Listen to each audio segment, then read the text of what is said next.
A paz do Senhor Jesus, meus irmãos e irmãs, muito bom dia. Hoje eu estou gravando este vídeo para o nosso canal Púlpito de Madeira, né? E esse quem vos fala é seu irmão em Cristo, pastor Eduardo Valentim. Hoje, como eu disse, estou gravando este vídeo da minha casa. E é uma grata satisfação compartilhar este vídeo com vocês. Hoje a temática é: um cristão pode ser comunista ou socialista? É um tema bem polêmico, não é? Mas que nós temos que abordar, porque o cristão é inserido, ele faz parte de uma sociedade. E ele tem direito a voto, ele tem direito à expressão, ele tem direito a se posicionar. E nós, como cristãos, nós estamos vivendo um momento em que o mundo ele está dividido e nós não podemos ficar em cima do muro dizendo: isso não me diz respeito, isso está escrito que seria assim. Não podemos nos acovardar. Então, a temática de hoje é: o cristão pode ser comunista ou socialista? Para nós entendermos melhor a respeito do que vem a ser o comunismo ele surge de um compêndio de escritos de Karl Marx, que defendia em tese, de forma bem simplista, a ascensão e o governo dominado pelo proletariado, ou seja, pela classe trabalhadora. Só que tudo isso é muito lindo, bonito, maravilhoso, desde que de fato fosse assim. Mas essa mesma classe trabalhadora é usada como massa de manobra por pessoas para que todo aquele esforço que o proletariado vinha fazer, eles desfrute dos bônus e o proletariado fique com o ônus. Então eu quero deixar bem claro isso daqui, tá? Tudo isso sai de uma ideologia filosófica de Karl Marx, tá? E isto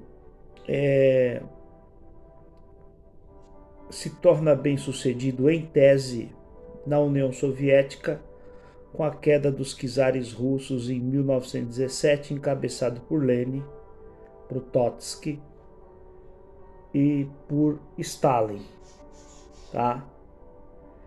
Então, essa ideologia marxista, ela toma forma de forma expressiva com Lenin, tá? Especificamente na União Soviética. E poucas pessoas sabem disso, até mesmo os cristãos, porque o canal Púlpito de Madeira e o pastor Eduardo Valentim, ele se volta mais ao público cristão. Poucos crentes sabem que o comunismo matou mais de 100 milhões de pessoas pelo mundo. Matou mais que a Segunda Guerra Mundial. Ele matou ucranianos de fome, por onde ele chega ele causa guerras e morte aos seus adversários. Esta é a cultura comunista, tá? A posteriori, em 1924, surge uma escola chamada Escola de Frankfurt, em que toda a nata comunista ela tenta remodelar o comunismo para não ter um viés muito pejorativo, porque eles depuseram os czares, mataram toda a família dos czares russos. Então, como ficou muito estigmatizado o ato de violência na União Soviética, então eles quiseram ressignificar o comunismo.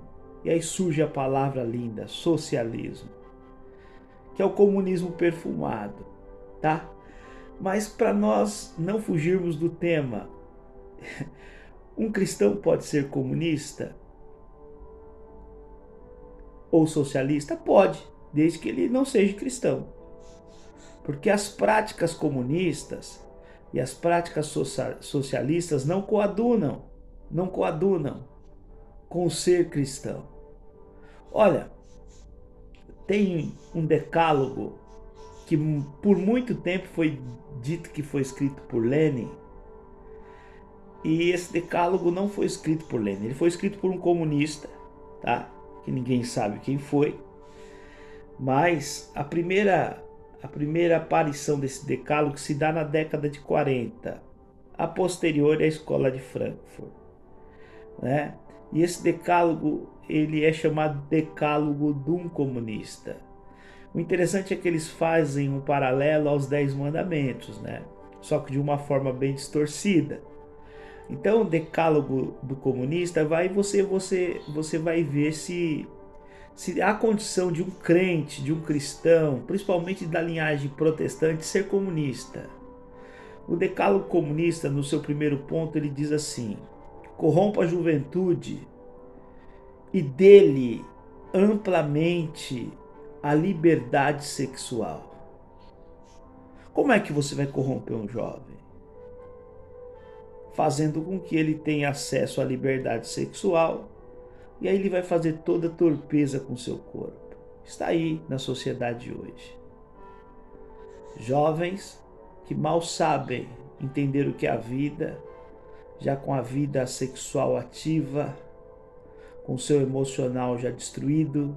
Por quê? Porque ele já passou na mão de várias pessoas, tanto homens como mulheres, e o seu psicológico já está praticamente esfacelado. Então, o primeiro aspecto do decálogo comunista, tá? O segundo aspecto, ou o segundo ponto do decálogo comunista é: infiltre e depois controle todos os veículos de comunicação de massa. Você assiste TV? Você assiste as principais TV do Brasil? Você sabe que ela é subsidiada pelo governo? Por todos os governos? E o governo ele só paga a mídia desde que ela fale bem do governo. Então, essa corrosão e esse corrompimento do meio de comunicação, ele vem sendo controlado no Brasil desde a década de 60 pelos comunistas. Você se lembra do primeiro beijo na TV? Você se lembra do primeiro cena de sexo explícito na TV? O primeiro beijo eu não era nascido ainda, mas a primeira cena de sexo eu me recordo quando aconteceu. Então eles vão implantando um novo normal, né, para cair no senso comum da sociedade. Isso é um perigo, porque vão corrompendo os valores familiares. Terceiro ponto do decálogo comunista. Primeiro é: corrompa a juventude de liberdade sexual. É o que nós estamos vendo aí.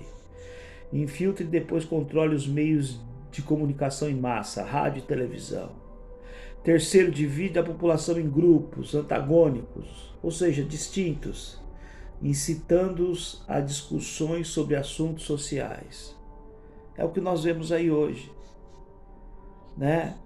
Nós dividimos e, ao invés de nós discutirmos e chegarmos num senso comum, nós brigamos e a sociedade fica dividida. Um povo dividido é mais fácil de se governar. O quarto ponto: fale sempre em democracia e em Estado de Direito.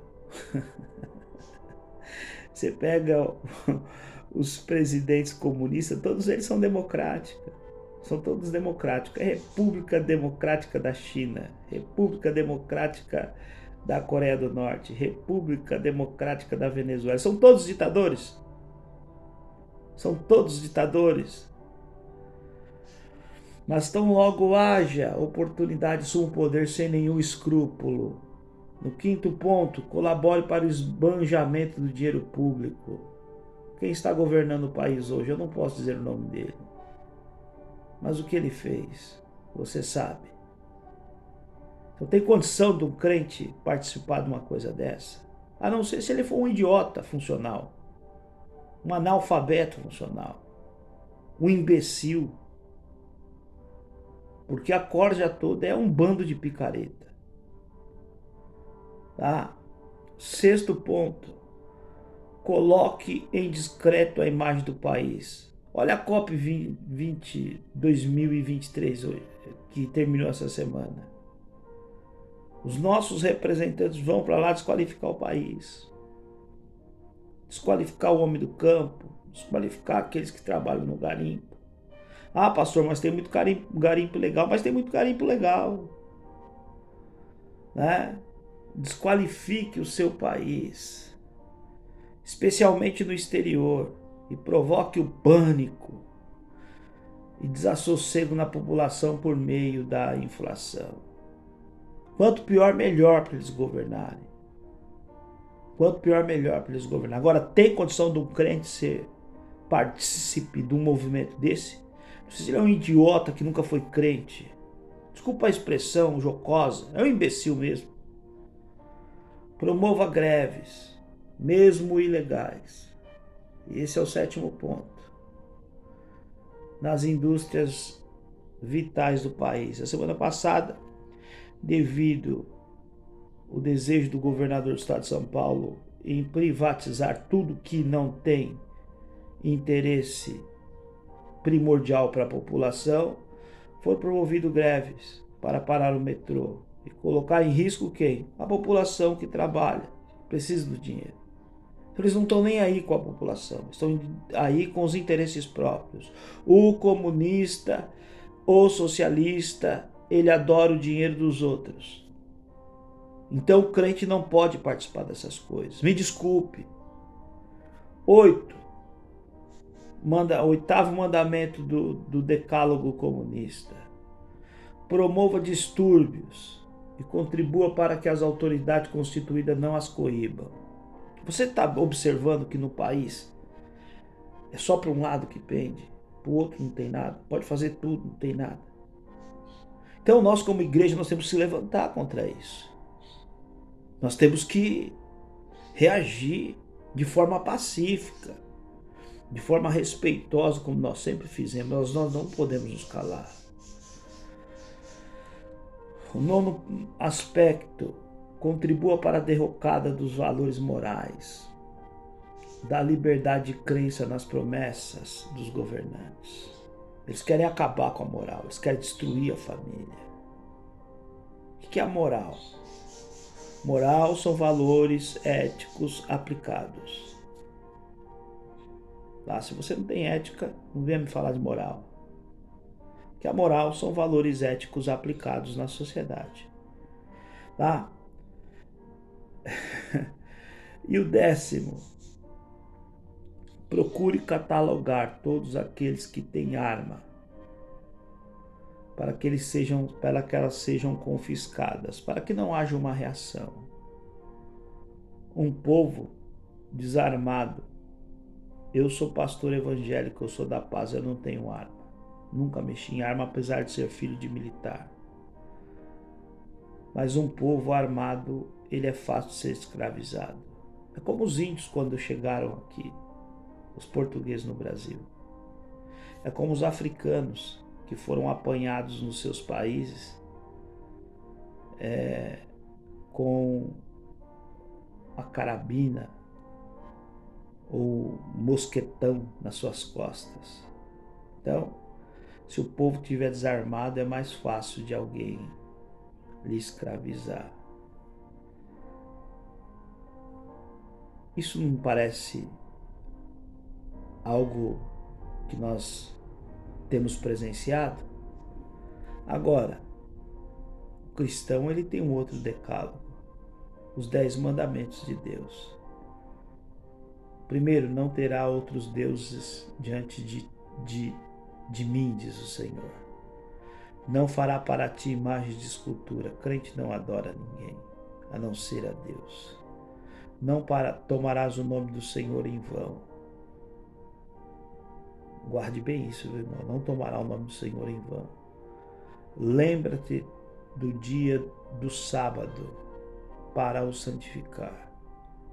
Nós, como protestantes não sabáticos, nós guardamos o domingo como dia do Senhor. Honra teu pai e tua mãe. Não matarás, não adulterarás, não furtarás. Há uma diferença exponencial e intransponível entre o cristianismo e o comunismo socialista. Agora é a pergunta: pode um crente em Jesus Cristo ser comunista ou socialista? Pode, desde que ele ande de mão dada com Satanás. E se ele anda de mão dada com Satanás, de forma alguma ele pode ser contado na fileira dos salvos. Forte abraço, que Deus em Cristo vos abençoe. E mais uma vez eu lhe peço, no final desse vídeo, curta, deixe seu like, compartilhe, inscreva-se no canal.